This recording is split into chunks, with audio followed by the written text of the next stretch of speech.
So good evening from Crete. Welcome to the Institute for Mediterranean Studies and Alexandria Center for Hellenistic Studies Neoplatonic lectures. We are very happy and greatly honored that our first speaker for 2023 is Professor Andrew Smith, who will talk on Porphyry, poet, philosopher, and priest, ? After Plotinus' words in defense of Porphyry in Porphyry's Life of Plotinus, of course. Once again, I feel quite awkward when it comes to introduce Professor Andrew Smith, whose contribution to Neoplatonic studies is so well known. In a way, he is the high priest of Porphyrian studies. And to put it as Professor John Dillon says in the 2020 essays in honor of Andrew Smith, on the world stage, Professor Smith is Mr. Porphyry, but he's also a lot more than that. Andrew Smith is Emeritus Professor at University College Dublin, where he has been Professor of Classics from 1992 to 2010. He is also a core member of the Trinity Plato Center and of the Royal Academy of Ireland, sometimes chairman of the Irish Hellenic Society, the Classical Association of Ireland, the National Committee for Greek and Latin, and the Irish Institute of Hellenic Studies at Athens. He studied under Willy Tyler in Bonn and was a colleague of Hilary Armstrong and Henry Blumenthal in Liverpool before moving to Ireland. His publications include, of course, the Teubner edition of Porphyry's Fragments, a volume of more than 650 pages, Porphyry's place in the Neoplatonic tradition in 1974, a monograph on the development of Neoplatonism in 2004 by Routledge, many papers, some of which have been reprinted in his 2011 book, Plotinus, Porphyry and Iamblichus, Philosophy and Religion in Neoplatonism. And moreover, he is joint editor with Professor John Dillon of the Parmenides Press Plotinus collection, to which he has contributed 2 volumes as well so far, on Ennead 1.6 on beauty and 5.8 on intelligible beauty. And what is perhaps less known to Neoplatonic scholars is that Professor Smith is also interested in archaeology, especially in numismatics, that he has even participated in excavations and led several archaeological tours in not only in Greece and Italy, as one would expect from a specialist of Porphyry, but also in Libya, in Tunisia, in Turkey, in Lebanon, in Jordan, in Syria, and so on. So Professor Andrew Smith has done all this, and this is why Professor Dillon concludes, I think that it is fair to say that no one over the last half century has done anything like as much as he has for classical studies in this country, that is in Ireland. And I think, if I may, that paraphrasing Plato, it could be said that the thyrsus bearers are many, polynarthikophori, but worldwide, few are the true vakhi who have done as much as Professor Smith has for classics and for philosophy. So, Professor Smith, thank you for the honor of your presence today, and we are very eager to listen to you. Well, I really thank you very much for that very kind introduction. I hardly recognize myself, and I hardly think I'm going to live up to what you've said about me. About those excavations, just a little word. I once did excavate a Roman rubbish dump in Portugal, and all I found, unfortunately, was an oyster shell and a bent Roman nail. So that was my contribution, my practical contribution to ancient archaeology. I'd first like to thank you very much for asking me to contribute to your project between Athens and Alexandria. And especially at this phase of the project, in which you intend to look more closely at the way in which Porphyry and Iamblichus have sometimes been closely identified with a perceived difference between these two centers of philosophical activity, and particularly in their attitude to the relationship of religion to philosophy. I've chosen to concentrate on Porphyry, and more particularly on his views on religion.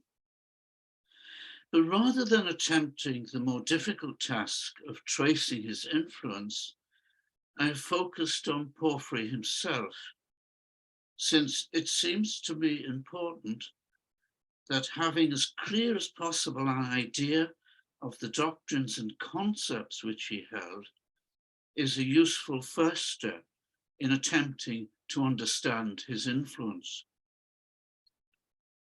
There are, however, several issues which must be faced in undertaking this task. Firstly, because much of Porphyry's work is lost to us, the nature of his own intellectual development has been disputed, particularly concerning his attitude to religion and theurgy. Thus, wherever our position is lost, wherever our position is open to a reasonable doubt, we must remain constantly aware of the limitations imposed on us by the sources to avoid building something on sand. Secondly, when we come to an assessment of his influence, we must, of course, take account of what was actually accessible to the influenced parties. Now, I've recently, in the last few weeks, just begun to gather material to help to illustrate this, but there are no surprising results from that, I think. Lastly, when we consider those who are influenced, we have to take into account their own particular perception and thus possible distortion of what Porphyry said, which may be due to a number of causes: selecting texts to support their own arguments, selecting or rejecting topics according to their own interests or social conventions, even suppressing the expression of ideas because of political, legal, or social pressures. In this respect, the apparent lack of interest in certain aspects of Porphyry's literary output, for example, the comparative neglect amongst Alexandrian philosophers of his religious writings opposed to his logical works, may be due less to a rejection of their content than to the social and political environment, and not least, also to the particular nature of their own religious sensibilities. It's the wide range of the religious experience of Platonic philosophers in the 3rd and 4th centuries and Porphyry's position within that spectrum that I would like now to explore a little. I'll begin by looking at Porphyry's commitment to and interest in religion, since his views in this regard seem to lie at the heart of the bipolar theory of Porphyrian and Iamblican influence on the development of Neoplatonism. As far as Porphyry is concerned, the theory partly rests on his rejection of theurgy and his supposed intellectual development from religious superstition, in inverted commas, to Platonian rationalism. Not only is this interpretation of his intellectual development poorly supported by the evidence and chronology of his own publications, but it is a serious simplification of a more complex and nuanced picture. To clarify this, we must not only avoid unfounded speculation about the chronology and nature of certain key works, such as the Philosophy from Oracles, but also pay attention to the range and variety of religious experiences that appear in the sources. From Platonian theism and ritual reticence to Iamblichian theurgic practices, and then ask where we can place Porphyry. Added to this, we should recall the immense range of Porphyry's interests, echoed in the application to him of the term polymathes, and particularly his interest in promoting Hellenic culture and religion, something which goes far beyond Plotinus's program of metaphysical inquiry. It's only in this context that we can better assess the face that Porphyry presented to his successors. We might begin with several anecdotes recorded by Porphyry in his life of Plotinus. In chapter 10, Emilius, who was a frequent visitor of temples, asked Plotinus to accompany him. Plotinus's reply that they, that is the gods, ought to come to me, not I to them, puzzled his students. It's number 1 on your handout. What he meant by this exalted utterance, we could not understand and did not dare to ask. Clearly, his students, including Porphyry, held a more conventional view about the nature of temples as the special abode of the gods. And Plotinus appeared to them to be somewhat unorthodox in his views. In a later chapter, that's chapter 15, Porphyry records how after reciting a poem called The Sacred Marriage, which he says was expressed in the mysterious and veiled language of inspiration, when one of the students claimed that Porphyry was going mad, Plotinus replied that Porphyry had shown himself to be, at the same time, poet, philosopher, and priest, Hierophantes. A rather startling commendation from Plotinus, who otherwise shows himself to be relatively indifferent to religious phenomena. It's number 2 on your handout. At Plato's feast, I read a poem, The Sacred Marriage. And because much of it was expressed in the mysterious and veiled language of inspiration, someone said, Porphyry's mad. But Plotinus said, so as to be heard by all, you have shown yourself at once poet, philosopher, and priest. But the very fact that Porphyry cites Plotinus's words demonstrates that Plotinus certainly approved of them. Now, this appears to contradict the well-known judgment of Damascus, who contrasted Porphyry and Plotinus as philosophers who preferred philosophy with Iamblichus, Syrianus, and Proclus as hierophants, hieratikoi, who preferred hieratike. That's number 3 on your handout. If I can move that up. Yeah. But there need be no contradiction here if we understand Plotinus as referring to traditional religion and Damascus more particularly to the practice of theurgy. In these anecdotes, we may already discern the variety of religious attitudes within the school of Plotinus. From Plotinus's apparent indifference and his tolerance for Porphyry's view,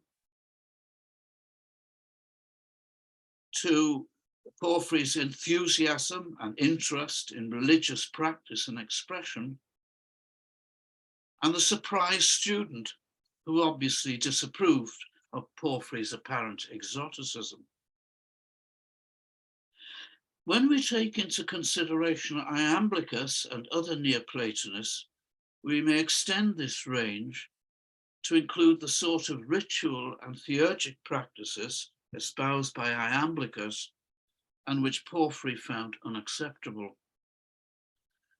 And so, in a very flexible and continuous scale of commitment to religious ideas, Porphyry appears to stand midway between Plotinus at one end and Iamblichus, Syrianus, and Proclus at the other. But we should note that Plotinus too doesn't reject traditional religion entirely and can even accept the efficacy of magical practices, though limited to the physical world. For example, in the idea of natural magic and sympathy, as explained in IMS-FORTH in chapters 40 to 43, which we'll allude to later. But it's instructive to understand that a similar range may be found in the school of Iamblichus himself. For example, although we know virtually nothing about the philosophical teachings of the pupils of Idesius, we can form from Eunapius's account an interesting picture of a diversity of attitudes towards religion, from vehement rejection of theurgy by Eusebius of Mindos to its extreme application by Maximus of Ephesus.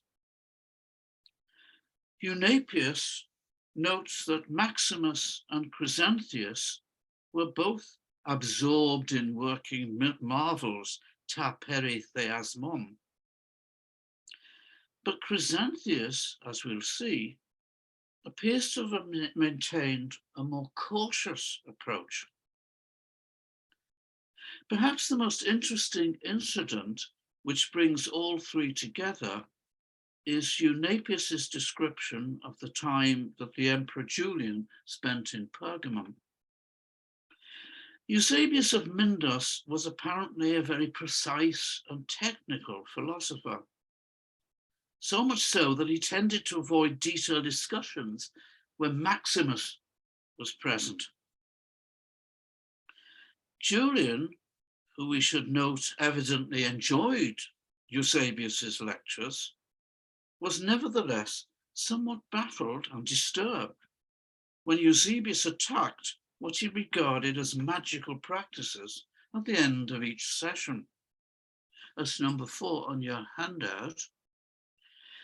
At the close of his exposition, Eusebius would add that these, he means the contents of his own lectures, are the only true realities, whereas magic spells which deceive and bewitch the senses are the work of miracle workers, thaumatopoi, who madly toy with earthly and material powers.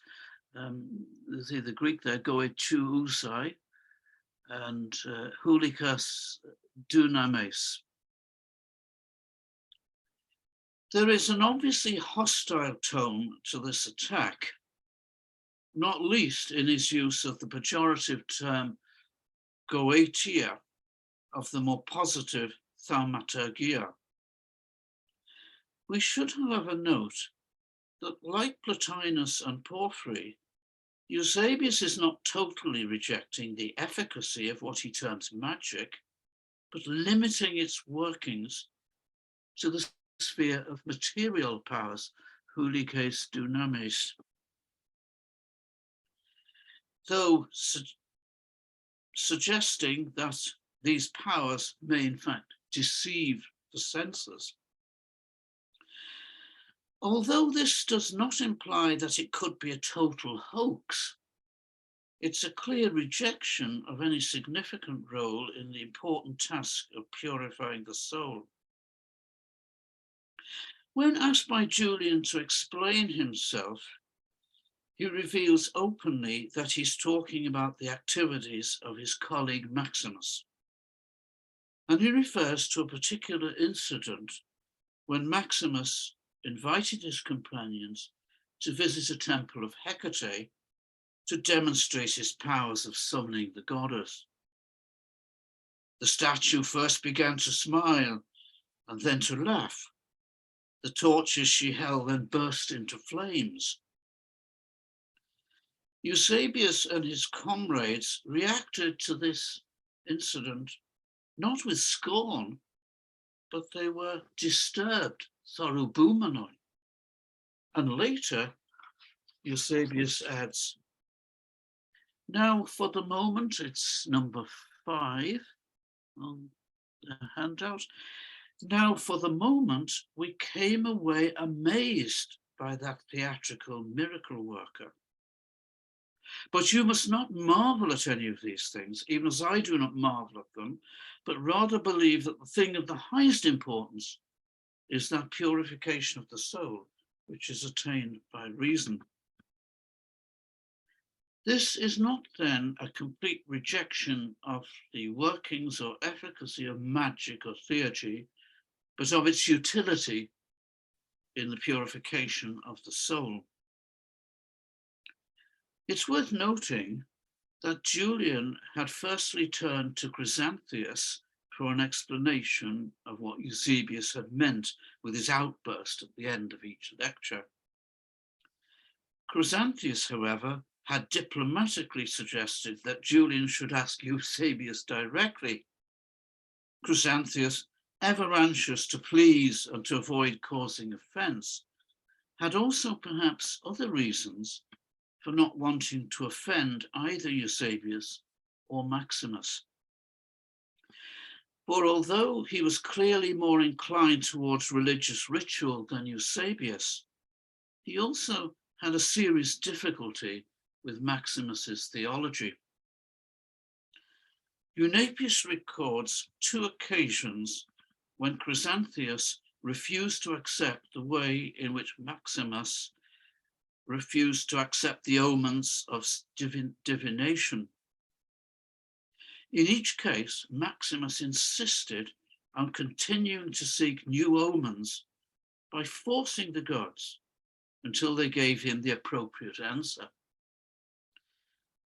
Listen to his own words. This is excerpt number 6. Over the map.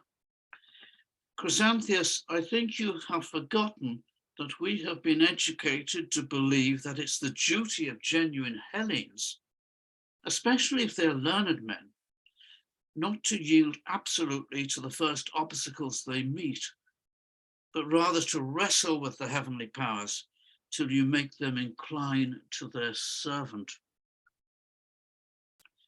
Thus, in Chrysanthius's eyes, this contravened the norms of traditional piety.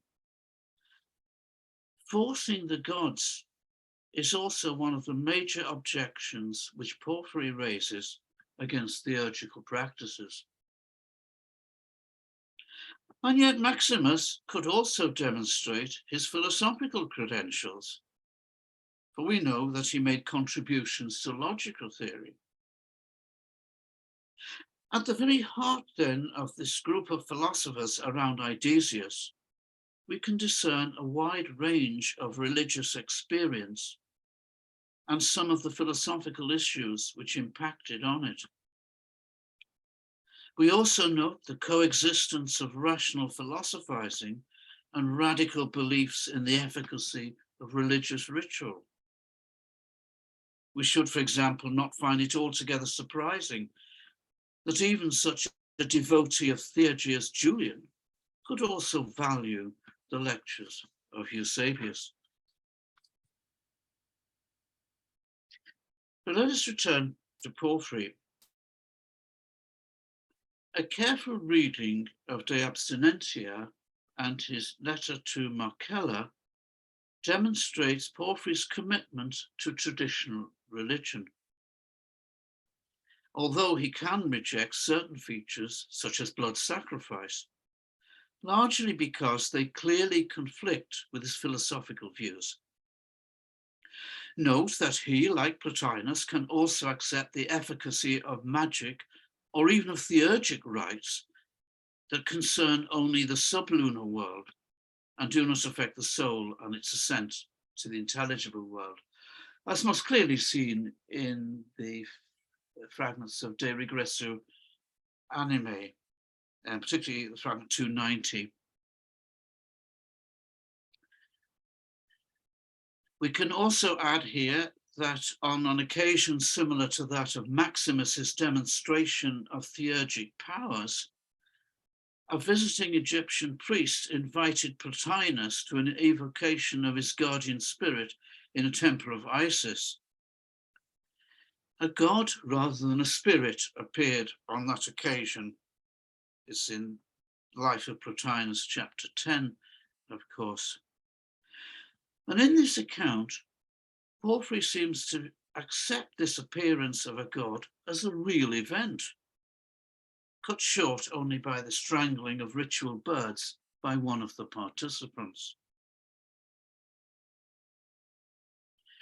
We've already remarked that doubts have been raised about the dates when some of these important religious works of Porphyry were composed, whether to the beginning or to the Platinian phase of Porphyry's career, and also whether the philosophy from oracles, De Regressu Animae, and even Contra Christianos were a single work or separate works. Now, Bede's theory of an early superstitious Porphyry largely rested on the early dating of the philosophy from oracles, but there is no definite evidence that it is early. Nor can we agree with those who hold the view that this work expressed an uncritical acceptance of every aspect of traditional religion. And this, I think, is of more importance than the probably insoluble question of its dating. Firstly, little survives of whatever commentary Porphyry may have included on the oracles he had selected. And where it does, for example, concerning divination, Porphyry displays a certain skepticism and concern about the sort of false messages from oracles. Nor is there in philosophy from oracles any clear mention of theurgy. The evaluation of theurgic rites may be found only in the fragments of what is commonly termed De Regressu Anime, where Porphyry rejects their efficacy at the superlunary level of the soul's ascent. Thus, the accumulated impression is that Porphyry probably always, and certainly at the end of his career, had a high regard for traditional religious rites, while still expressing reservations in those respects where he was aware of a clash with his metaphysical views.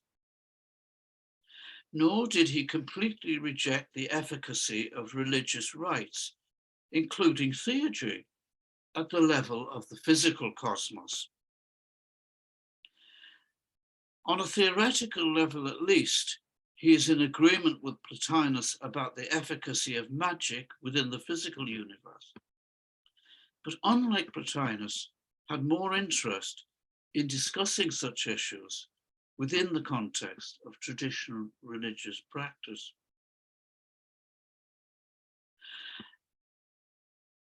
Another important aspect of Porphyry's activities is the width and extensive range of his publications on what we might term religious matters.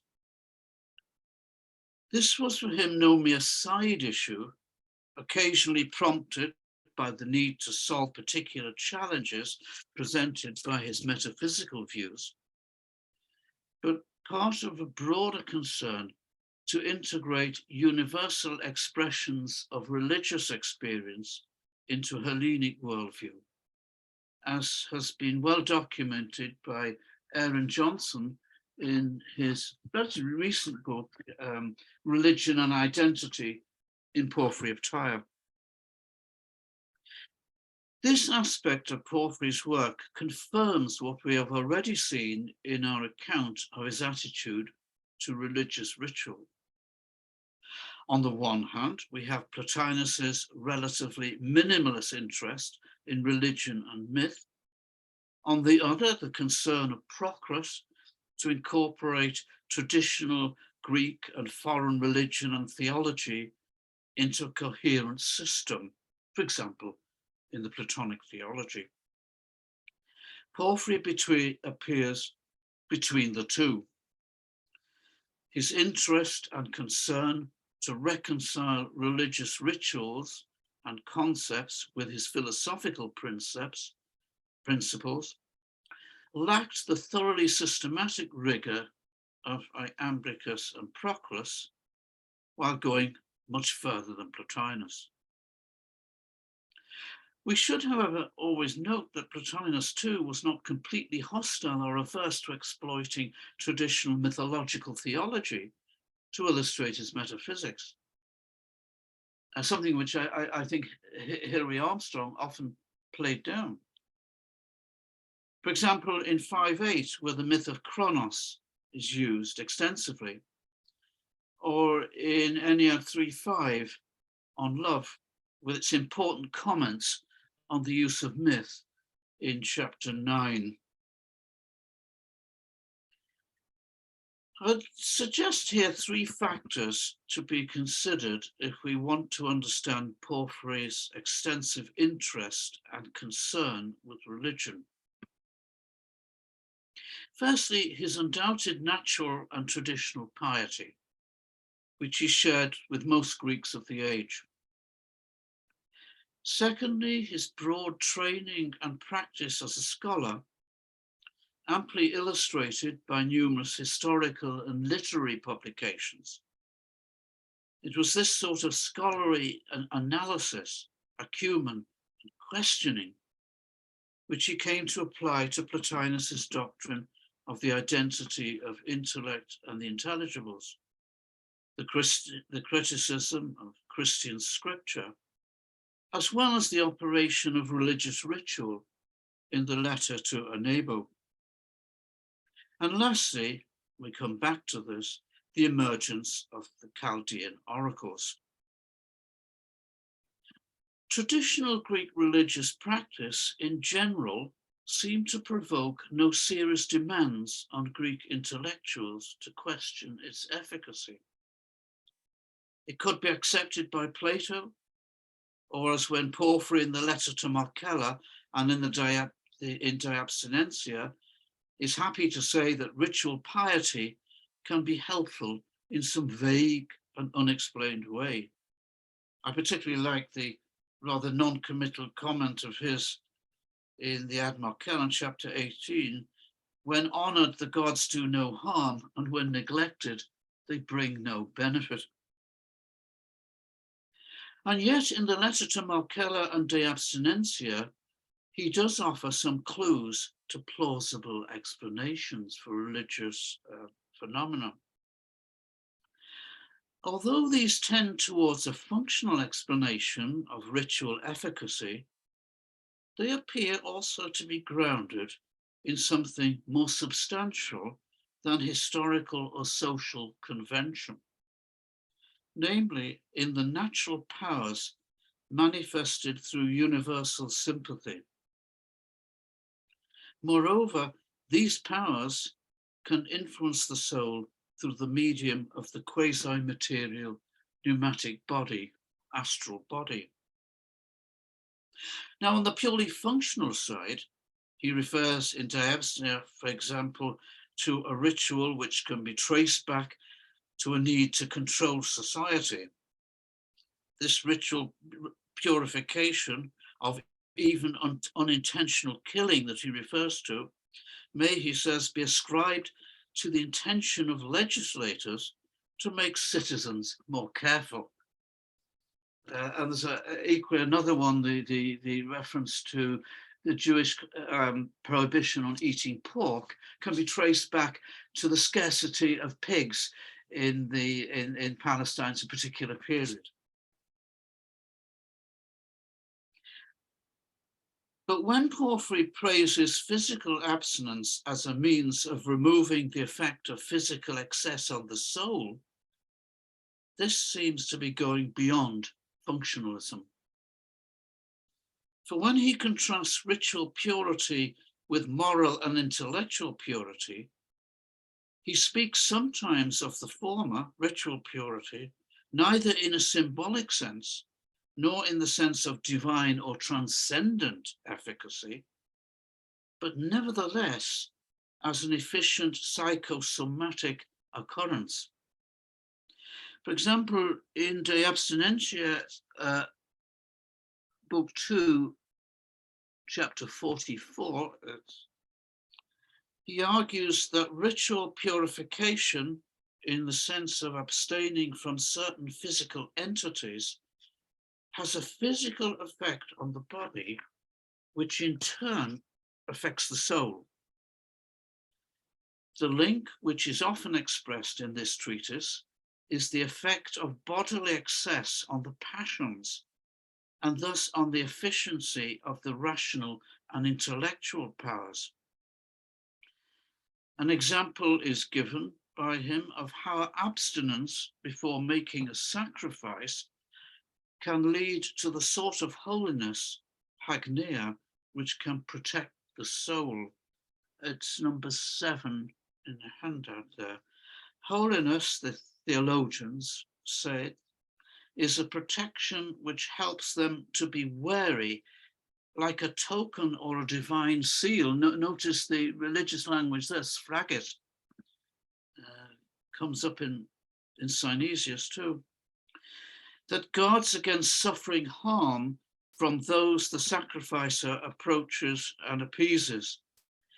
Thus he is in a condition which is the opposite of what he is doing, and is the more divine because it is purer, and he remains unharmed in body and in the passions of the soul, surrounded by holiness as if by a rampart. I note the phrase, which is the opposite.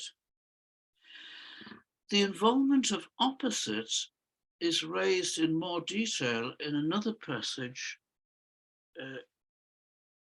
number 8 there, in Book 4 of De Abstinentia, where he explains the operation of psychosomatic contact through a theory of opposites which exclude each other. This is surely connected to the theory of sympathy, which relies on the compatibility as opposed to the opposition, the compatibility of similars. Purity in everything is rejection of and abstaining from multiple and opposite things. It is singling out and taking that which is natural and appropriate.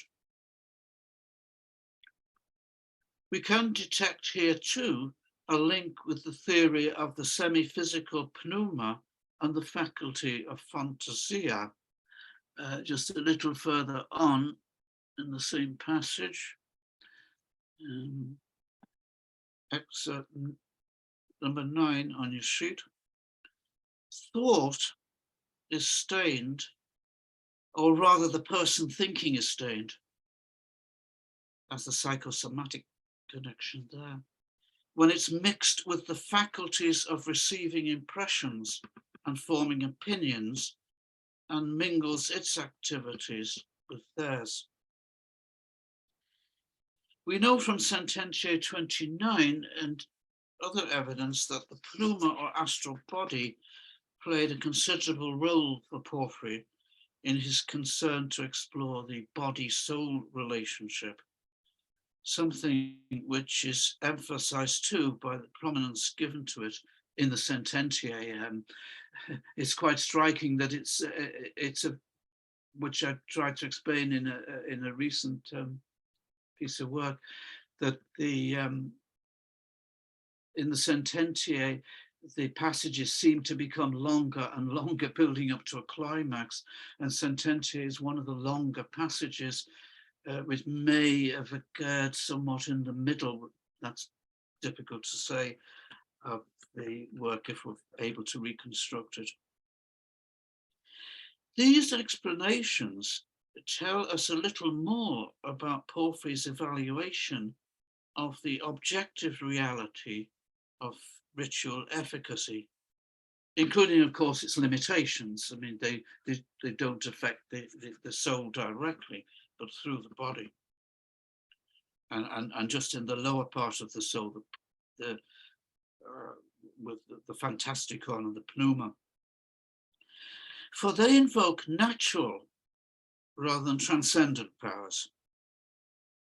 Although they can involve the intervention of daimones, and so place the rituals of traditional religion on the same level of effective operation as magical actions, which also depend on powers residing in nature itself, as well as on daimones and their manipulation by the magical practitioner.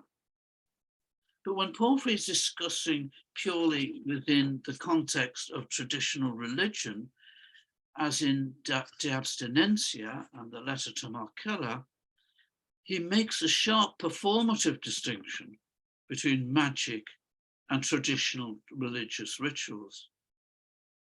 For the latter, when rightly performed, demand the good moral intentions of and the pure state of the performer, whereas the former, mere magic, often leads to harm and involves deceit. Interesting, the notion of deceit there again with malpractice.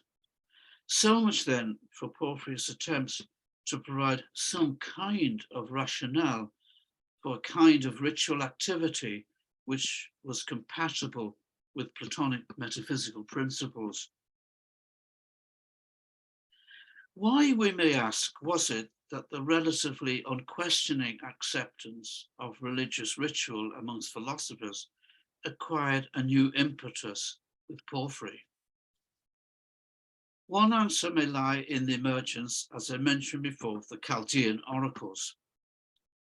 For they introduced divine efficacy in the form of theurgy, divine and transcendent efficacy in a much more precise and powerful way than traditional rites.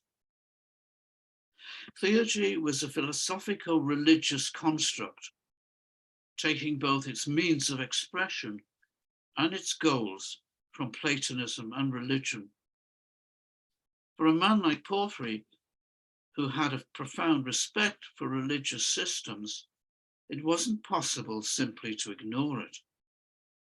It offered the possibility of reaching the same goal as the philosopher by means of ritual, and thus raised the question of divine or transcendent causality and human powers of influencing the gods in a more demanding and explicit way than traditional religion. Something which then prompted Porphyry to extend his inquiry about causality to all aspects of religion. We have already mentioned that Porphyry's intellectual style also coloured his general approach. His scholarly training in openness to questioning was undoubtedly appreciated and strengthened by his encounter with Plotinus. We recall Plotinus's ready praise for Porphyry's posing of questions on the nature of the soul and the subsequent three-day debate.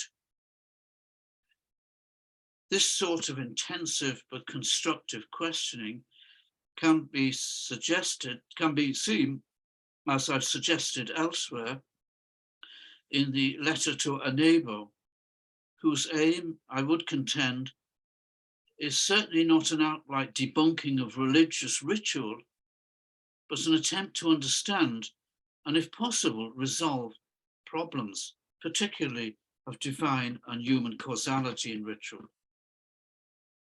It's then no surprise that Porphyry should end up by rejecting the more obvious and extreme manifestations of such causality, whilst retaining and valuing the less sacramentally demanding aspects of religion.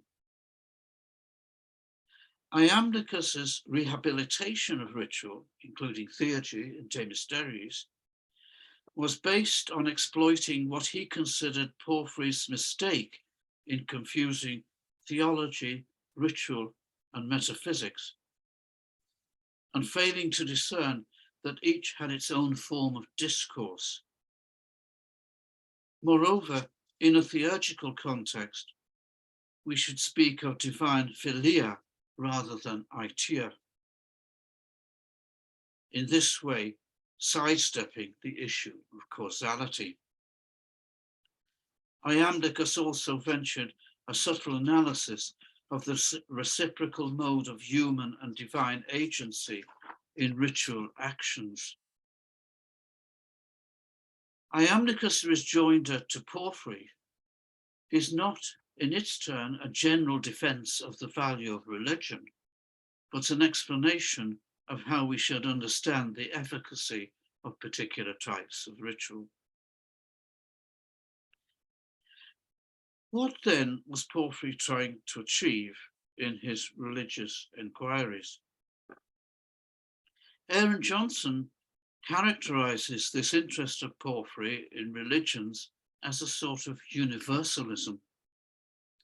That is, Porphyry constantly points to good and bad features, as he sees it, of each ethnic religious experience, including even Greek experience.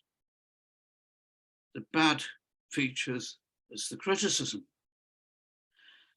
And he argues that this selectivity has the positive aim of finding what is good in each as a guide to a common or universal embodied religious experience, which points us upwards to the transcendent. Here then we have the positiveness found in the physical realm, which leads us to the transcendent.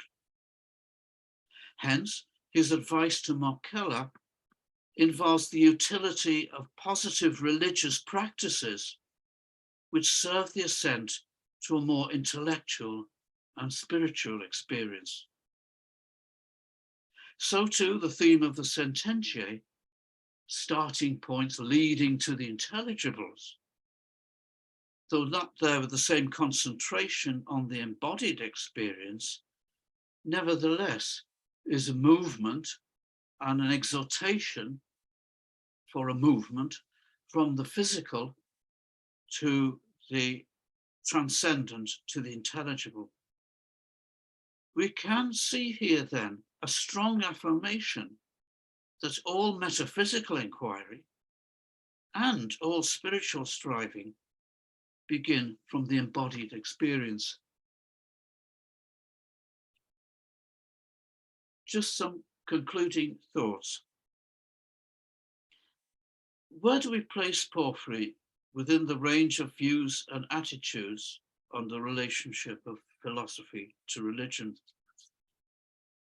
It seems to me to be a rather special one, for he shares with Iamblichus and Proclus a profound and committed interest in religious experiences, both Greek and non-Greek. Yet on the other hand, was concerned about elements of religion which were incompatible with his philosophical principles. Perhaps the most eloquent expression of this double interest is that whilst rejecting the efficacy of theurgy in the transcendent sphere, he can still refer to the Chaldean oracles to illustrate some metaphysical doctrines. For example, the metaphysical structure of three triads to explain the transition from the one to intellect, occurring in his commentary on the Chaldean oracles. There need be no contradiction here, just as he can also criticize or express doubts about the workings of traditional religious procedures such as divination, while upholding the value of traditional worship in general.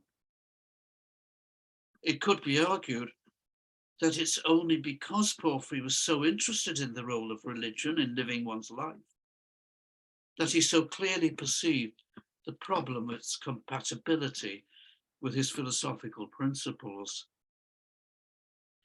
It's in this context, perhaps, that we should mention again Iamblichus's important distinction between the appropriate ways of discoursing on metaphysics, theology, and religious ritual. We might note a parallel in the Reformation critique of the role of classical metaphysics in theological discourse.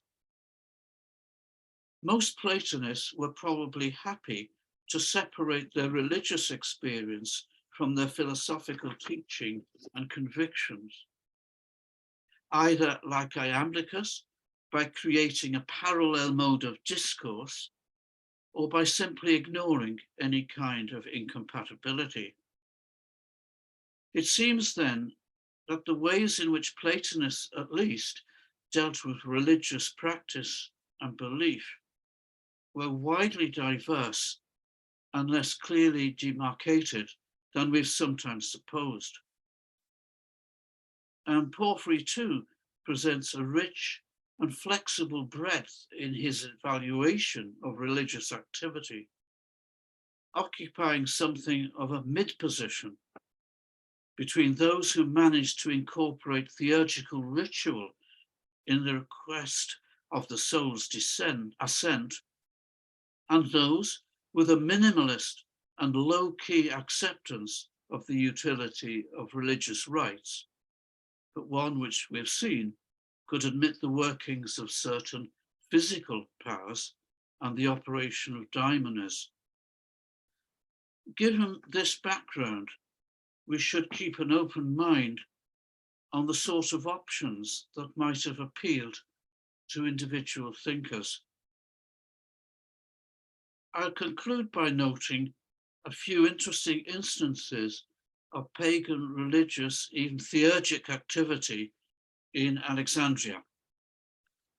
Most striking is the teaching and practice of Hierocles at the beginning of the 4th century.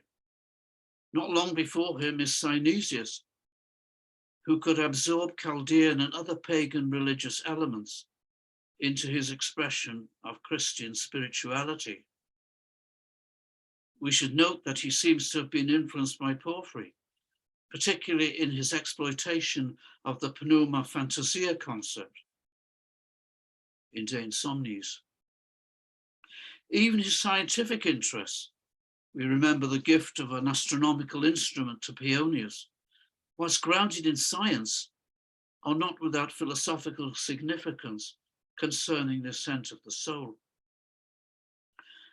And then Eunapius, in recording Sospita's family legacy of interest in ritual and theurgy, records that her son Antoninus was later active in Alexandria, but kept silent on the matter of theurgy for fear of prosecution. Finally, there is the suggestion by Richard Sirabji that the notorious deal made by Ammonius with the Bishop of Alexandria was to refrain from promoting pagan ritual in his lectures. I hope that the broad spectrum of philosophical religious attitudes in Platonic circles in late antiquity, which I've attempted to present, may contribute in some way to understanding and evaluating these and other evidence for religious practice and belief in the later Greek philosophical tradition.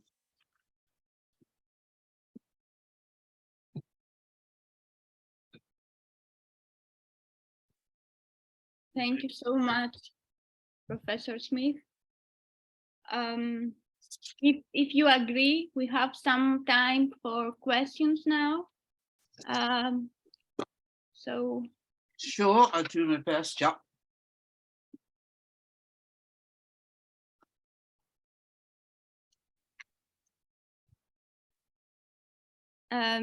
Yes, Professor Altman, please. Thank you very much, Professor Smith. I'm tempted to ask you about whether you think the work of Zeke Mazer and based on the Nag Hammadi texts is a way of kind of collapsing the rationalist theurgic divide, but I'm not going to. What I want to pick up with what Iranian was saying, what you were saying to Irene at the very beginning about your flight from Anglophonia to Willy Tyler, and I want to ask you a more general question about the trajectory of Platonian or Neoplatonic studies since that flight. What I'm concerned by, and I think I've asked John Dillon the same question, is to try to explain to me why it is that it is so difficult to find people presently writing about Neoplatonism who are in any way critical, it seems to me, of Plotinus. And I'm wondering why that is the case. So when a guy like Tyler, a brilliant guy like Tyler, talked about, Plato dimidiatus, that's a kind of criticism you don't see very much in the years since that Van Duvra conference, and I'm wondering why, and I'm wondering if it might be because of the very close-minded anti-Neoplatonic attitude you referenced. I forget the gentleman that you were referring to because I just came in at that moment, but you mentioned somebody who had made a comment. Trevor Saunders, yeah. Trevor Saunders. Okay, great. So his dismissive that wasn't a one-off. There were many Anglophone intellectuals that had that kind of attitude towards Neoplatonism, and I'm wondering if the kind of very strongly apologetic tendency in current Neoplatonic studies has that kind of knee-jerk criticism and dismissal as its basis, or whether you see some other basis for it. No, I think that may well have been where it started, but I do think it's modified. I remember Henry Blumenthal was very defensive, obviously, in a way of Plotinus as a rationalist, wasn't he? And he would eschew any discussion of this of what I in general would call a religious, I'd say the mystical element too, and the study of the mysticism, any of that at all. And I think, yeah, I think that but I don't see the defensiveness as purely defensiveness, but rather showing how Plotinus's metaphysics is rationally constructed, and being rather positive rather than defensive about where he goes beyond. So the distinction between argument and experience and mystical experience, which I think very often I've written about that once, about the way Plotinus goes from one to the other, talks about his personal experience. No one can understand this unless they were there. I think that is accepted now and is openly discussed. I don't see that as defensive, but yeah, undoubtedly a reaction against what had been previously a put down to anybody of those. I mean, Dodds to some extent had a difficult time in Oxford, I think. Thank you. Professor Dillon. Oh, John. can I be heard? Yeah, you're not too far away. Indeed, no, I enjoyed that very much. Obviously, no, I remained fascinated by the what the real point of dispute is between, say, Plotinus, Porphyry, and Iamblichus, and everyone else on the matter of theurgy, because it seems to me, well, it has something to do, I don't know what you would think about this. It may have something to do with Plotinus's conviction that there was a part of him which had not descended. That, I mean, the soul, or it has to be more than a soul, I think, because I think he feels there's a part of him in the noetic world, which he can kind of lock into when he's on, in favorable situation. And so that might have something to do with this, with the mysterious remark, "Let the gods come to me." I mean, he can get there if he wants to, I think. And Iamblichus, I think, correctly, from the point of view of the Platonic tradition generally,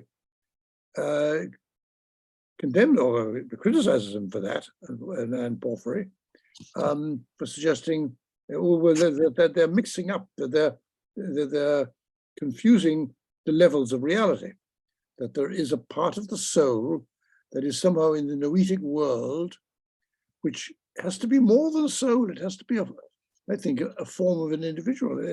There's something funny going on about that. And Plotty does sort of admit shyly that it's not very traditional.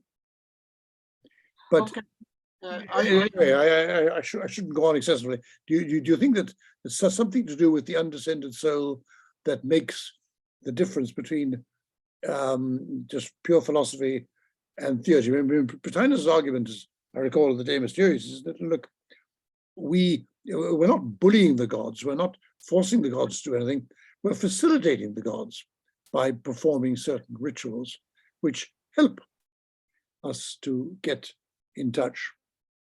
I mean, it's the magicians who think they're sort of pushing the gods around. Well, first of all, say, John, the undescended part of the soul doesn't seem to come up in Porphyry's arguments, in Porphyry's problems. No. In that form. I think it's connected with that, but it doesn't come up. I think Porphyry did believe in the undescended soul, the slight evidence for that, but it doesn't seem to appear in the arguments. The main focus of the argument is on causality and limiting the levels of causality. You can't have human causation, humans interfering with a divine cause. Yeah. That is the basic problem, which, as you say, Iamblichus attempts to solve. But at the same time, the descended soul is an important element even of that, because it has to do with the sufficiency, the self-sufficiency of the human being to attain the divine. Now, of course, this is where I think you might even see a certain clash with Christianity, because salvation is dependent on God. No man can save himself, and so on. They would be more on the side of Iamblichus. So that in that sense, the notion of self-sufficiency is one which is important, and the fact. The self-sufficiency of the individual is based on the closeness of the individual soul, that is the undescended soul, to the goal which it's striving to achieve. Intellect and ultimately, of course, the one. Yeah. Yes, even attain union with the one, of course. Does that? Yeah, I think so. I mean, Well, what actually surprises me with Iamblichus, when we weren't here to discuss Iamblichus, is actually the rationality of his explanations in De Mysteriis. yeah, I think so. I think I've tried to argue that before. It's a little odd. It's a bit on a par with his notion of transcendent logic. He's trying to create a whole new discourse, a whole new level of entities, which nevertheless are in some way linked with each other. And he argues, I mean, it's very strange in De Mysteriis, his arguments for the way in which ritual works are analytic arguments, they're very rational arguments. And he realizes that, and he says that. He keeps saying, I'm using an argument here, I'm using reason, but we have to be careful that we don't read too much into what our reason tells us. It's working analogically, that somewhat akin to transcendental logic. That's a further complication, I think, and subtlety of his position. Yeah, I mean, it's interesting too that Porphyry had a soft spot for the Chaldean oracles. I mean, he was quite keen on them, as you have said, because after all, the oracles were derived from the gods by theurgical devices. I mean, as I understand, the elder Julian put the younger Julian in a trance. Now, does that count as theurgy? And summoned up these oracles somehow. So there's a bit of sort of theurgical goings on there. Yeah, well, the whole of philosophy from oracles is would put that into some kind of perspective, because he accepts what they say as being of significance, but not as a source of knowledge. Wow. It's only a confirmation of for those who are less able to discourse metaphysically. Yeah. Put in that context, they're less potent, if you like. Yes. For him.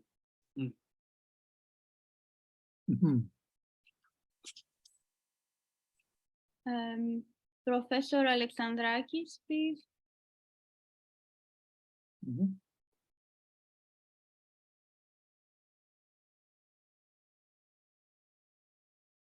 Professor Alexandrakis, please, you need to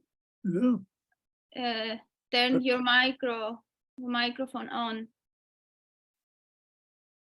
Press the right button.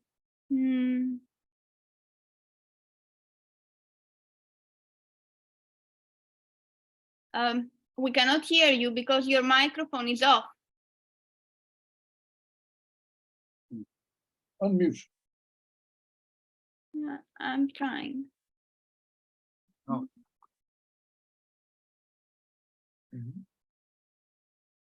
Perhaps you could put a question on the chat. I don't know.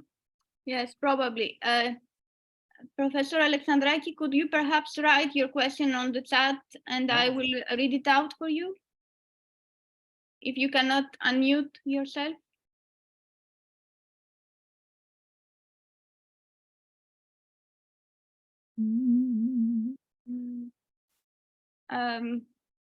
Perhaps waiting for Professor Alexandrakis to unmute, we can go on.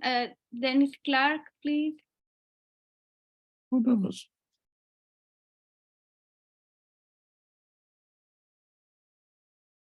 It's good to hear you. Can you hear me or not? Dennis, yes. Hi, John. Oh, yeah. Real quick, not that interesting, probably, but when you were the wonderful passage we're talking about Plotinus, like the gods coming to him, it struck me in a very strange way that also sounds very much like magic. I don't think that's the right way to interpret it. And somebody else must have noted this before, but that's exactly one of the main goals of magic, is to draw the gods down. I don't think he meant that. He was being deceived. Who knows? The other thing, especially passage 8 there, it struck me how he seems there, and I never thought about this before, it's analogous to the one. I mean, the one has no aspect of aspects. So it's like you're making yourself, and it's a very apophatic kind of, even the language there, apothese, affexe. Yeah. Yeah. So, Yeah. That's interesting. The monosis, well, yes, monose, particularly the monosis, I think. Yeah. It's like, Yeah. also, Yes. where the abstinentia, he says one must worship Yeah. Mhm. in silence. So it's also speaking, which of course that's anti-magical right there. Magic is all kinds of, all kinds of crazy chanting and weird burblings or whatever. But the most important thing I wanted to ask you about, I'm really interested to get your take on this, is more on the purely on the theological side. And that is that several places, and I came to this when I was working on the anonymous commentary on Parmenides, which in several places refers just, I guess you could say casually, as something completely unexceptional, that the one is also theos. Now, whatever that really means, theos in that term. And this isn't a subject I've seen. Maybe it's been discussed more since I, as an amateur, I don't go to lectures, but in terms of anything written, I haven't been able to find much. But Porphyry does this as well. And we know this, it's, I think, 3 different places in his extant writings. And again, it's presented, it's in one of the Sententiae, and then it's in the history. I've got the references somewhere. Again, it's just as assumed that it would be an agreeable thing. Now, maybe somewhere else in his writings that we've lost, there's something a lot more explicit, a detailed argument saying, yes, the one is theos, but I don't know anything like that. But it does, and of course, it's also in the commentary, which makes me think there's really strong, particularly strong evidence that he wrote the commentary, because we also have Proclus in his commentary saying explicitly that Porphyry in his commentary on the Parmenides was one of those who identified the one with theos. So there at Proclus, it's a completely plain and explicitly stated, because he's doing this discussion of the different, it's in that part of his commentary where he's giving the history of the commentaries. So, excuse me. So there you have, I mean, what could be more theological in Porphyry than saying that one is God? So I don't know. I haven't really thought through what theos means, and I'd be curious to get. If you go back to Plotinus, it's a very mixed picture in Plotinus. Can say that theos, and then can use theoi, and spread and then to theon, and use the adjectival form and so on. So it's a name or a term that's spread around rather loosely, and I would suspect it's the same in Porphyry, but we just don't have enough. And if there happen to be some texts where the one is called theos, it's not necessarily, I think, to be read into that nous is not theos, is something else. I think it's probably left open. Yeah. And there's some passages where Plotty does refer to the one in the masculine. Yeah. Which means theos. Yeah. He's just switches. Yeah. He was in Plotinus, which made it, I thought, more striking than Porphyry. And I think Rist wrote an article about the use of God in Plotinus a long time ago, and if you read that article, you really do see, as you're saying, it's all over the map. It's not. But I mean, I get where would if Porphyry had gone into that more, I wonder where he would have done that. the works that we know that he wrote. I haven't thought through that. I don't know. Maybe. Yeah, well, you see, what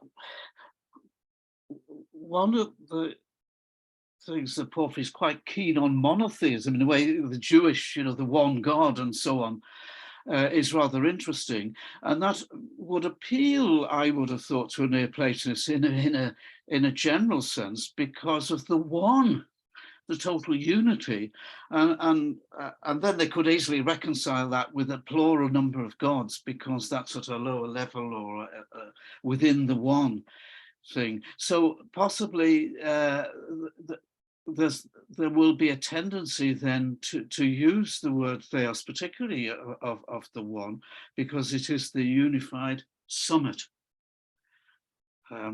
Obviously, Porphyry deals very extensively with the notion of the ranks of gods and the hierarchy of gods. He has a little problem with that, of putting them and seeing how they relate to each other. Well, so that problem of theos and theoi comes in there too. I guess it's not really clear what is meant by that. Is it like the sort of most abstract? Yeah. God? I mean, I guess that's what they mean, but I've never seen it discussed anywhere in any ancient Neoplatonic text. It's just thrown out there, and I mean, maybe they didn't develop that. And even even in Proclus, I don't think anybody would beat that to death with a stick. He would, right? Well, they all are organized in a hierarchy, aren't they? In Proclus, particularly of gods, of intramundane gods, extramundane gods, and so on, and they're equated with metaphysical principles, and then on the far side, the religious side, they're identified with existing gods at a lower level mostly, and names of existing gods and deities, and heroes, and so on. So they are concerned with that. Yeah. Thank you. Wonderful talk. I love the quotes.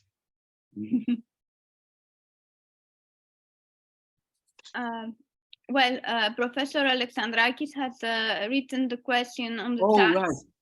Let me see that there. So thank you for a great lecture. Is Porphyry's notion of fantasia similar to Plotinus? Is it rational? Thank you. Oh gosh.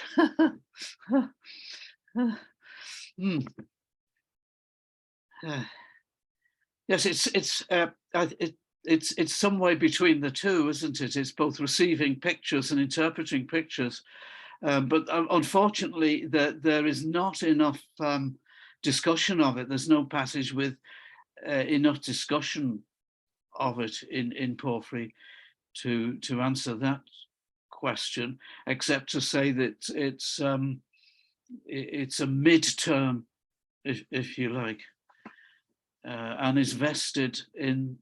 I don't think he goes so far as to say there are two kinds of fantasy and so on, like Plotinus, but it's connected very much with the lower soul and with the pneumatike suke. In your passage 9, he's rather dismissive of fantasia as the dianoia. Yeah, it's not dianoia. No.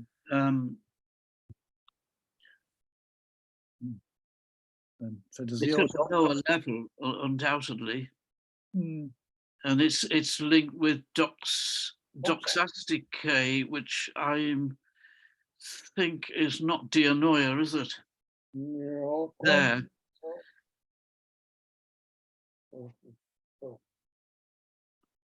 Discursive. Yeah.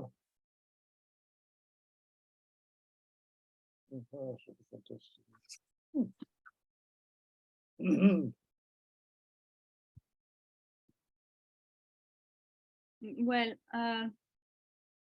is there anything that you would like to add on fantasia? Or? No, I not. There are things I'd like to add, but I can't add them to explain it. So but it does appear very often in Porphyry, but it's mostly in terms of images coming from that we form coming from below Yeah. rather than from above. he And does then talk, particularly images in dreams. he does talk about it in the fragments on the powers of the soul. Yeah. And there is also a passage in the Sententia where he is dismissive of Fantasia as well. I think it is in the Sententia where he says that there is no freedom of judgment or something. I will try to find it. Yeah. Where he thinks that Fantasia can be a problem for virtue, or I will see it perhaps. The reference.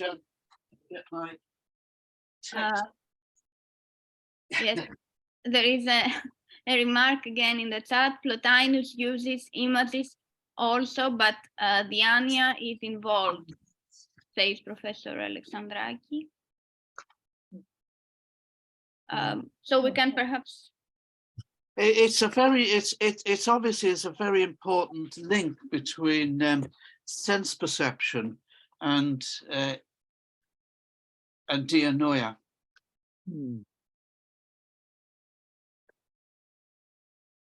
Yes, because it's part of the soul. So it's not just raw sense perception. Yeah, it's certainly active in the sense that it's processed things to a certain degree. Yeah.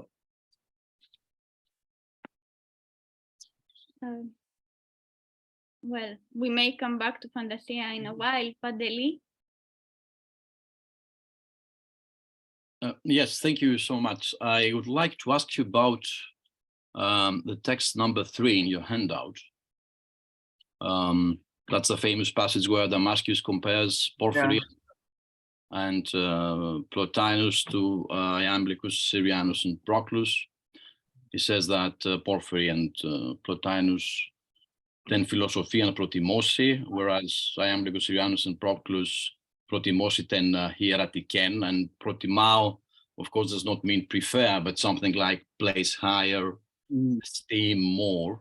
And I was wondering whether this is this might be related to the kinds of virtue there are and the hierarchy. Yeah.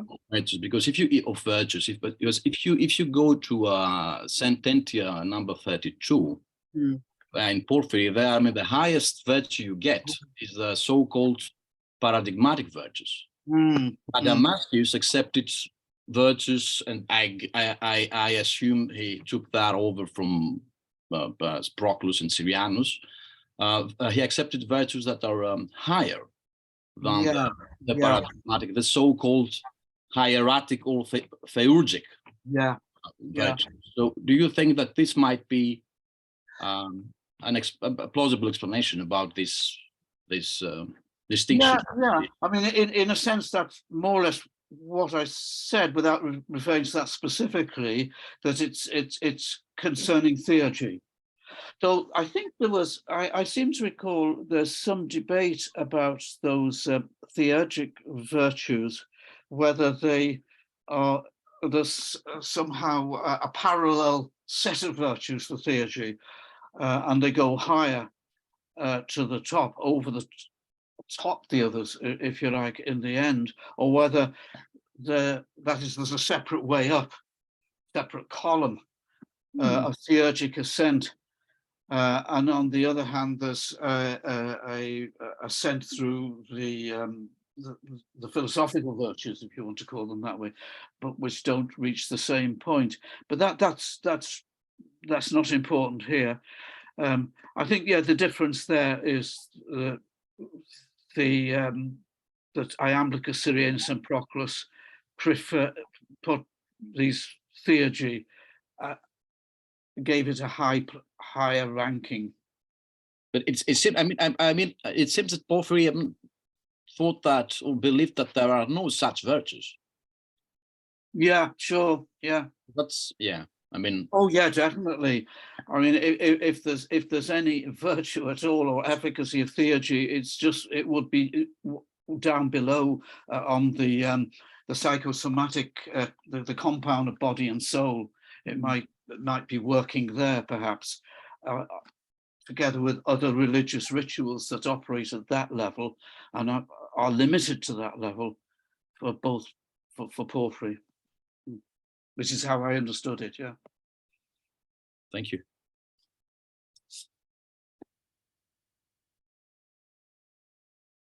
Thank you. If there are no other questions, I would have one. Is that the question on the chat? No. So I would have more than one, perhaps, but Okay. if you are not tired. No. So let me first say that the passage I thought of was in Sententia 32. Line 26, where he talks about fantasia propetis. 32. 32, line 126.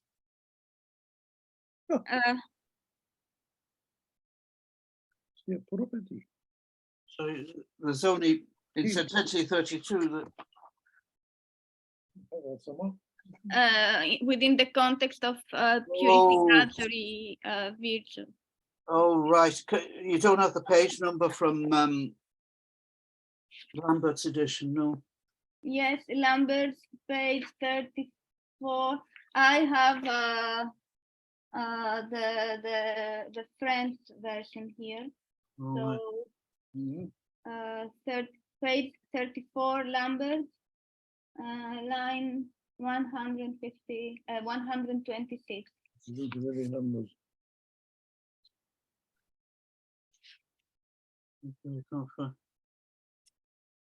I mean, the lines are 1 to 20 by the page number.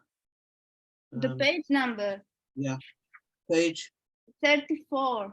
Yeah, line 126. 126.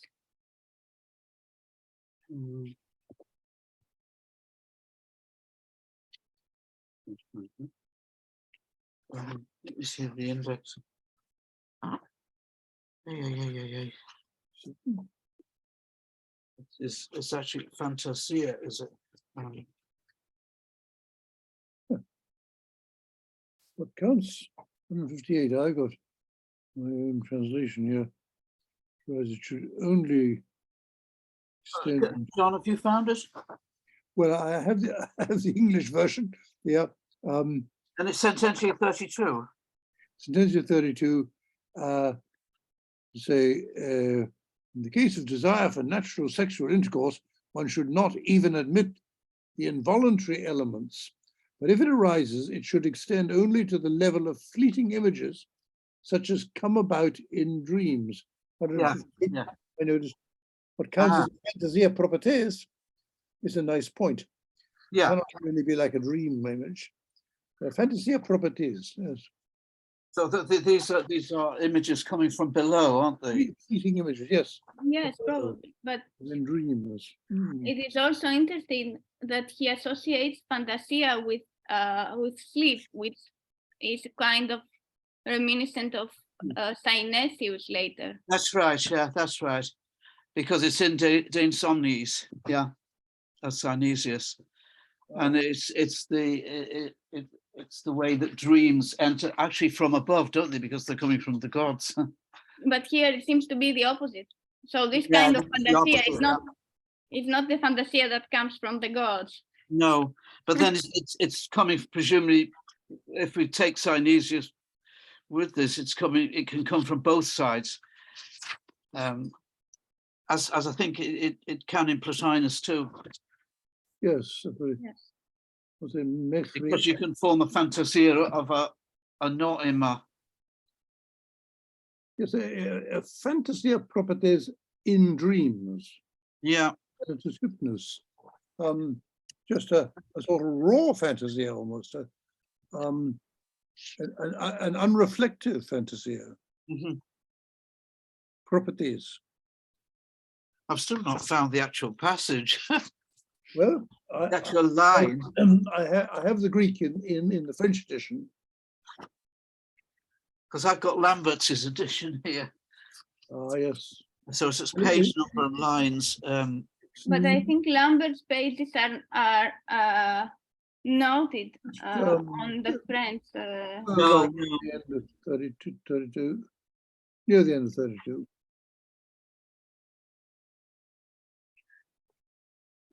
Or I can.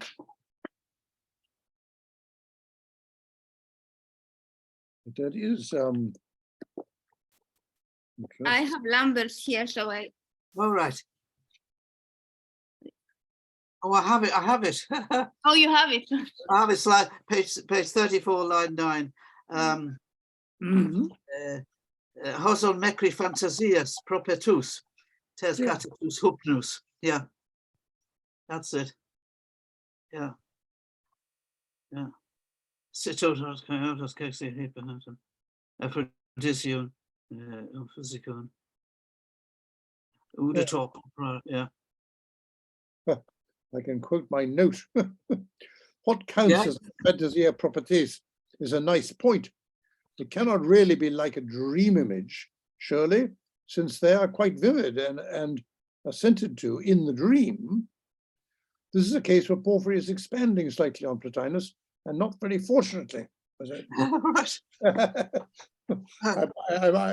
I might have to retreat from that. Perhaps a non-technical use of the word. Mhm.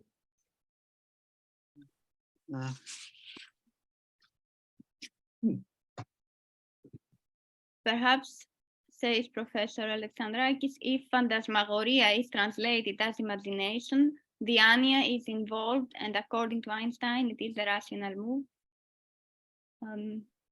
But Dianoia is not involved here, is it? No, at all. No.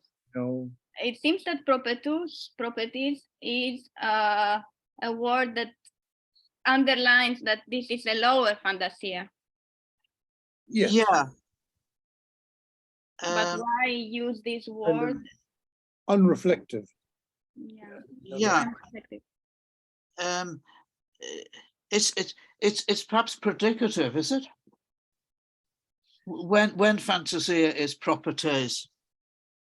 That could be, yeah. Well, let's see. It's not sit in motion,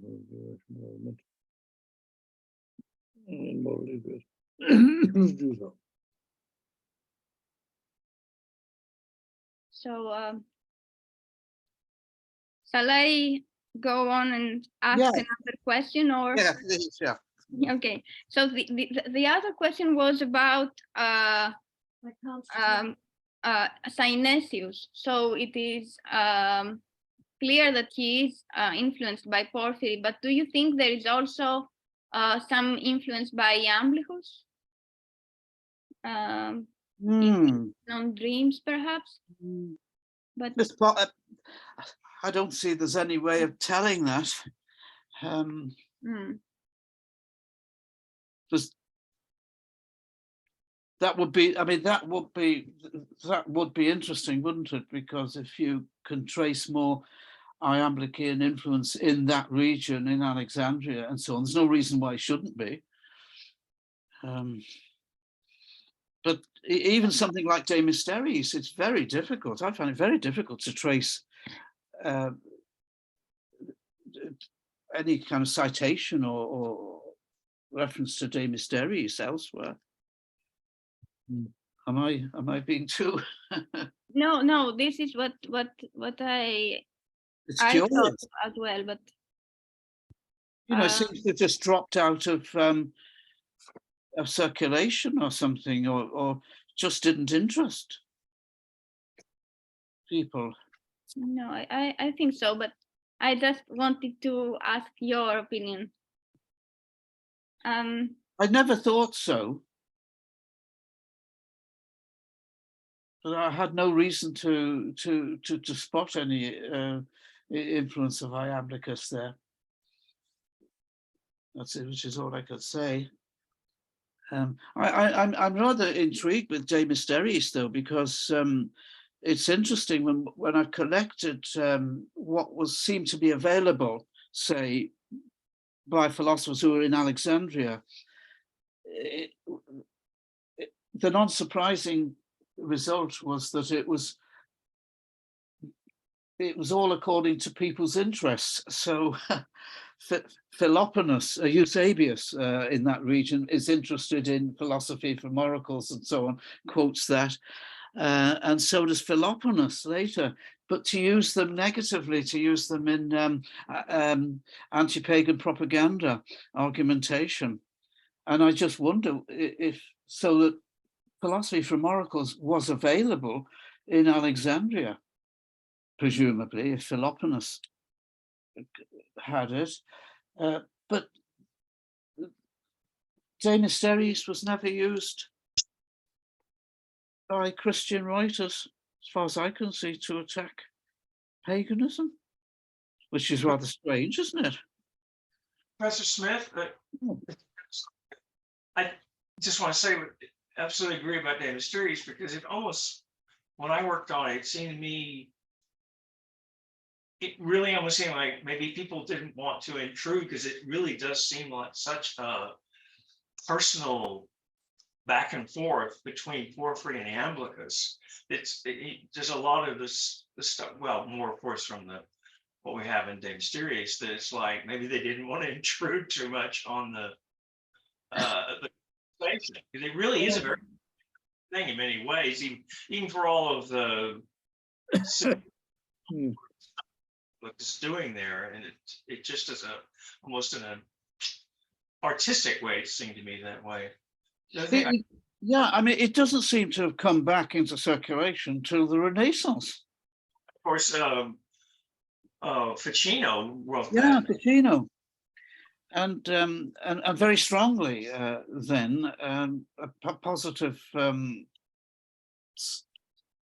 taking up of that. The reduction of it, I don't know. But I guess it must have been popular. It must have spent a long time doing that.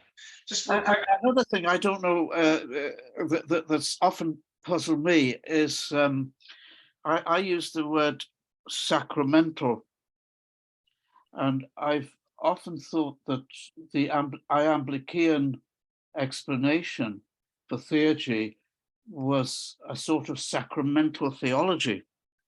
Oh yes, I'd agree with that. But in the early church, as far as I understand, there was no sacramental theology, as far as I could see, and it doesn't come in until after Dionysius Areopagiticus, who takes a lot from Proclus and starts a sort of sacramentalism, and then it's developed in the Middle Ages. But I just wonder if it was just too hot to deal with until the 9th century, because it would be associated with magic and theurgy. Well, to me, the big distinction with theurgy is, and not everybody agrees with me on this, I know, that it's a very important distinction, though, that it's always you're drawing yourself up to the gods. You use St. David to do that as a it's some kind of like aid or whatever, physical aid even. You never bring the gods down. So it's like John was saying earlier, you never bully the gods. Not only you've not bullied, bring them down. They want to help. They're benign. They want to help, but you've got to press the right buttons. Right, and so but I don't know that distinction was understood by most people, because you see in these wonderful quotes you have from Eunapius about how easy it was to just drag in good old popular magic because it's so glitzy and effective. And but I think this citations you have of Porphyry, where he's talking about how what he's advocating is so completely different. It's this emptying out of yourself. It's almost sort of Buddhist, isn't it? And that's, to me, I think those are really important citations. This is not like theurgy at all. You're not, you're trying to almost make again, I think, coming back to this apophatic notion Well, yes, at the same time, it seems to be based on using the dunamis that are in nature, and which Plotinus exploits as well, the sort of natural magic of the universe, which is generalized, so much generalized because it's throughout the whole of nature that it's not specific anymore, specifically religious in any sense. And where it's equated with sympathia. That seems to be the workings of that.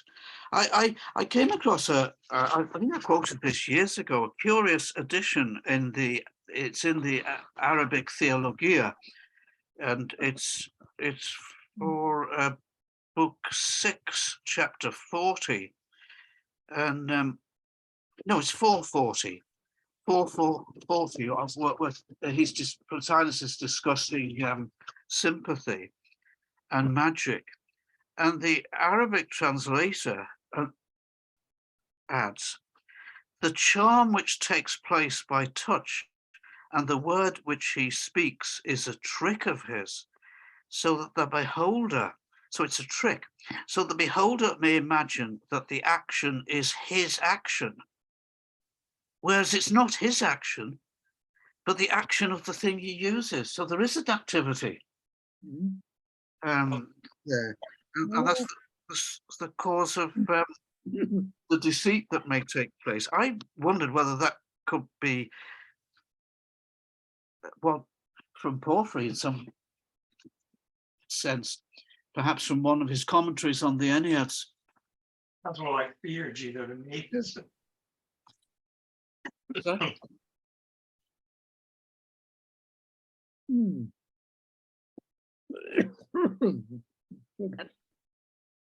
If I may, please. We've wandered a bit. Concerning Iamblichus in Christian literature, I think I have spotted one passage in Macarius Magnis 4:28-15, where he seems to be inspired by theurgy and statue animation, and to exploit this to talk about the incarnation. So talking about the Christ as a Theophoron Agalman. So perhaps this would be a reference to Iamblichus in a Christian context. Yeah, how exactly? I didn't quite follow that. This is Macarius Magni, and then Apocriticus, yeah, 4:28-15. Yeah. And you say, speaking about the incarnation? He speaks about the incarnation in terms that, to me, evoke theurgy and more especially statue animation. But I can send you the reference. That'd be interesting. Yeah. This is Iamblichus 5:23, 2:32-2:34.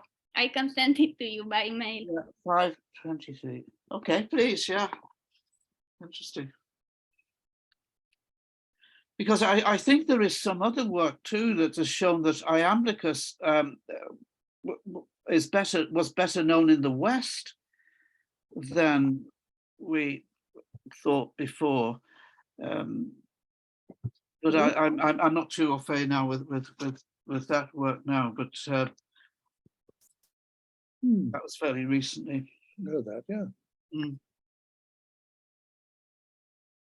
I thought that the idea was that Iamblichus were more influential in the East and Porphyry in the West, but I don't think this should be taken very strictly. Okay, I have a chat here. Michael Sellas from Bibliotheca. Michael Sellas read Iamblichus and Porphyry. Yeah, sure. Whether De Mysteris, I don't know. I think he was thought highly of those authors. Yeah, well, he would. Yeah. About the reference, you mean Macarius Magnus, I suppose. I can perhaps do that. Mhm. It is Criticus. I think just in general, what I was trying to suggest was that possibly in Alexandria, where there's evidently, on all appears, little interest in high metaphysics, if you like, and certainly religion and theurgy, that nevertheless, silence, you have to be careful about reading into silence, because there were obviously a lot of the situation in Alexandria was not conducive, or was far less conducive to expressing views openly about these kinds of things than in Athens. I mean, just only one thing you can see there is, for example, Athens was very late to have a Christian bishop. Alexandria very early was Christianized, and there was much more much more hostility from Christians in Alexandria than in Athens, and I think that might have had the effect of silencing people. Hence the business with Ammonius. There's an example possibly of that, and of Antoninus and so on. It's just very difficult to ascertain what philosophers' attitudes were towards religion, particularly if they were on the more laissez-faire side, the low-key side. They mightn't have wanted to raise issues at all. They might have wanted to express themselves, except privately. So one just has to be careful, I think.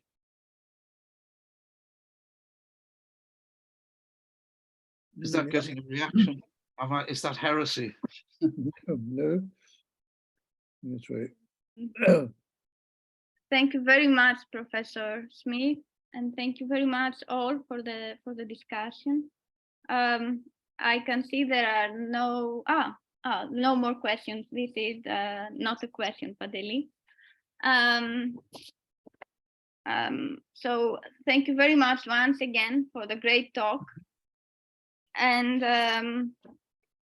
let us renew our appointment for the 21st of March. And Professor Jakob Sommer's talk on epistemic authority and traditions of wisdom, Iamblichus on non-Hellenic myth. Hope to see you next time, and many thanks again, Professor Smith, and to all of you for being here and for the discussion. Thank you.